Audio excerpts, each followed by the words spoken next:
obviously one hell of a game.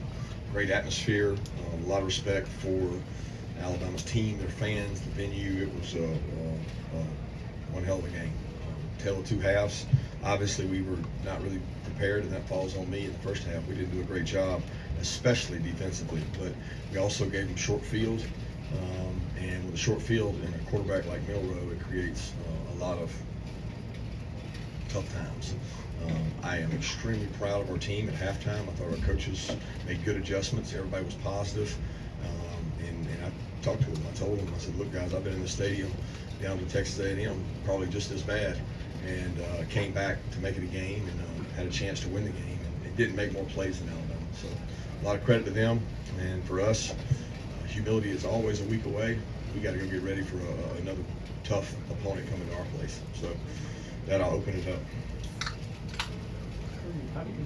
What did you do different in the second half to kind of defend Milroe versus the first half? Well, we probably weren't as aggressive. We were more aggressive in the first half and took some chances, and probably got hit on some things that they did a good job of packaging run and pass with him. And he's hard to defend, but when he's 28 of 31 or whatever it was at halftime, he was, I don't know what it was, but it was not very many incompletions. He's really hard to defend. So you have to pick your poison. Do you want the guy to take off and beat you running? Do you want to play loose coverage and try to keep eyes on him so he doesn't take off? He ran the ball well on the perimeter, and we lost contain, and then he also threw the ball well, which made it really tough. In the second half, we played some tighter coverage. We made some stops, and we possessed the ball in offense. And we just, when you make stops, you give yourself a chance. Can you talk about Ryan Williams, Kirby? Great player. I mean, I got asked by the game day crew before the thing about what are you going to do special for Ryan Williams, and I said, we can't do anything special for Ryan Williams. They got a guy back there, quarterback, that could be the best running back in the country, and he throws the ball. So you can't put two people on Ryan Williams. You can't do it. You got to make him make throws. And we've known Ryan for a long time. He came to our place on several visits. He's such a great kid. He's extremely fast and elusive. He's got great ball skills. Malachi had really good coverage on him on a double move. He got on top of Malachi. And, if I had to do it over again, we would challenge him more and get up on him. We were off a lot. But the play he made was actually in press coverage there late. And, that's okay to give that up. That's hard. But we caught that ball on them. You got to tackle. You got to get them on the ground, make them snap it again. And we had momentum, make them drive it through. But we didn't get him on the ground, and that's the biggest fatal flaw of that play. How do you know for having unbelievable game plans and 2 weeks to prepare? What did you supply you in the first half? I was surprised. We turned the ball over, I don't know how many times, 2 or 3 in the short field, and they did a really good job in the red area. We were going to make Milroe throw the ball in the red area to beat us. We didn't have to. He ran around us. We had our best player on him on 4th and 1, and he outran him to the sideline and then turned up and scored. He ran outside of a blitz defense that we got more people than they can block in there, and he ran what we call a moon sweep outside. And he's a really good football player. He's a really good football player. So, if you could just stop him and not worry about him throwing it, I think you could do it. But when he's throwing it well and they're catching it well, it's really hard to stop. What was your message to your defense after the first 7 drives? Get stops. We got to get stops. You know what I mean? Play by play. We got to do a better job. We got to settle down. We got to communicate well. If you go back, the first drive, we're 3rd and 7, and we worked all week on. They go fast on 3rd down. They hard count. They look to see what you're in, and we practiced that all week. And we talked about not jumping off sides. We jump off sides, and they're deadly in 3rd and 2. They're hard to stop in 3rd and 2. So we got them 3rd and 7, 3 and out. We're going to get the ball. Doesn't happen, and they score. And then they score. And then we turn over and they score. It was tough sledding for sure, and I give them a lot of credit. They did some different things, very similar plays, but they had different looks to it. Did a good job with their backs out of the backfield too. How do you evaluate Carson Beck in the first half compared to what he was able to do late in the fourth? Say that again. How do you evaluate Carson Beck from what he did in the first half to what he was able to do late in the fourth? Well, I don't know that there was a huge difference. We had 4 downs to do everything in the second half. So the 4 downs made a big difference. Because when you got 4 downs, you got a couple of waste in there. We got to the point where we had to be aggressive and go fast, which opened some things up. I was really proud of the way he played. You know, one of the interceptions was not his fault. He did what he was supposed to do, and the fumble was probably the one that he'll look back on and say, it's 1st and 10. Just throw it away.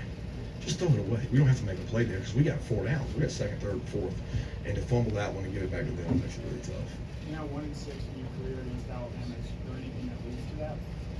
I don't know. What's our bounces record against them? You know, has anybody got one better than 1-6? Just played them 6 times? I don't think so. I think they got really good players. They got a great program. I got an immense amount of respect for them. They do a great job. I mean, Nick's recruited good players. Kaylin's gotten good players in here, and it's a tough battle. Of those 2 of them been here, you know, and they've been tough. They've been really tough battles. So a lot of credit to those guys, and a lot of respect for them. Coach, saw you talk to almost every guy that walked off the field. What did you tell them, and why was that important for you to talk to each of those guys walking back into the tunnel? Well, there's no greater response of a leader than to be with the guys who go to battle with you. And those kids went to battle tonight. Look, no mistake about it. That group we got in there, man, they're connected. They're proud. They got pride. And I told them, I said, guys, I don't know what the second half's going to look like. But I do know this. When we watch it, we're going to find out a lot about ourselves. We're going to see what kind of character we got. And I'll be honest with you, I thought we were a team that was in really good shape. I thought that we could play them into the 4th quarter once we had we were in the situation we were. We just had to get one moment at a time. And I didn't want to walk off the field without, telling each one of them how much I appreciated how they responded to it. It was pretty tough adversity there. Going off that, after Kentucky, you said that taught you a lot about your team. Is there anything different that tonight's loss showed you? We can't turn the ball over and win games. I mean, we know that. We've been one of the few teams that hasn't done that, but we flirted with it, and we had, several times tonight that we turned it over. And we were more explosive, but so were they. And they're an extremely explosive team. I mean, they're going to be explosive all year because they got explosive playmakers. But I know the team I got in that room. I didn't learn anything tonight that I didn't already know because they're fighters. What did you see on the Parsons deep shot? Last touchdown. It's a great play design by Mike, and we thought that it was there all week. It had to be the right look, and I thought it was a great call. I didn't even know at the time he called it, but it was one of those that we thought we could take advantage of their aggressiveness. They got some really aggressive safeties, and he bid on it. And it was a great throw by Carson. Great play. Any update on Jared Wilson? He came back in, I think. Kirby, just offensively, what's kind of led a little bit of the inefficiencies on 3rd down? Well, tonight it's hard to judge because 3rd down was 2nd down. So I can't, say tonight. I mean, we were behind so early. This was a hard game to evaluate from an offensive standpoint when it's that quick. You know what I mean? And I do think we got to communicate better. We got to execute at a higher level, and that was one of the things we said coming out of Kentucky. But look, it's hard to communicate in that environment. I've been in this league a long time. You go call a play and try to get 11 people on the same page and execute while not being vanilla. It's a challenge, and they make it tough playing on the road, and we got to do a better job of executing at a high clip. I mean, we get a max blitz, we check to a screen. It's a great call. It's a perfect thing to do, and a guy misses it, and he doesn't see the signal, and we throw a pick. So it's like you can't do those things against good teams and win.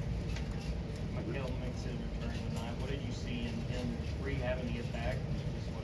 Just a love for the university. I mean, he had 25 people here tonight. His mom lives right down the road.